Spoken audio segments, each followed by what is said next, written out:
Penamaluru MLA పార్థసారథికి party ticket కేటాయించిందంటూ వస్తున్న వార్తలను Nuzvid TDP incharge Venkateswararao ఖండించారు. వైసీపీ కుట్రలో భాగంగానే ఇదంతా జరుగుతుందని, ఈ పుకార్లను ఎవ్వరూ నమ్మొద్దని క్యాడర్ సూచించారు. తనకు చంద్రబాబు మాటిచ్చాడని, నూజివీడు టికెట్ నాదేనని ధీమా వ్యక్తం చేశారు. గడిచిన 3-4 రోజుల నుంచి కూడా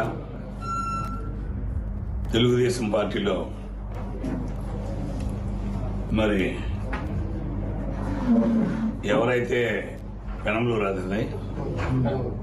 నుంచి గతంలో వైసీపీ పార్టీకి పోటీ చేసినటువంటి పార్థసారథి గారు నూజివీడు టికెట్ ఏదో ఆయనకి తెలుగుదేశం పార్టీ ఇస్తుందని చెప్పేసి చాలా మందికి ఫోన్లు చేయటం, నాకు ఆల్రెడీ కన్ఫామ్ అయిపోయిందని చెప్పేసి చెప్పటం, కొంత తెలుగుదేశం పార్టీలో నాయకులు కానివ్వండి, కార్యకర్తలు కానివ్వండి, అందరూ కూడా నాకు ఫోన్ చేస్తున్నారు.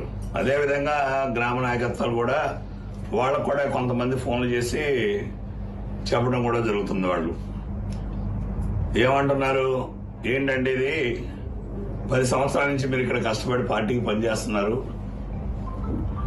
పార్టీకి పనిచేయడమే కాకుండా ఇక్కడ 2 సార్లు ఓడిపోయినా కూడా మరి ప్రజలతో పార్టీ ఇచ్చిన ప్రతి ప్రోగ్రాం కూడా మీరు చేస్తున్నారు, మరి ఇలాంటి రూమర్ వస్తుంది, మీ దృష్టికి ఏమైనా తీసుకొచ్చారా అని చెప్పేసి అడగడం జరిగింది.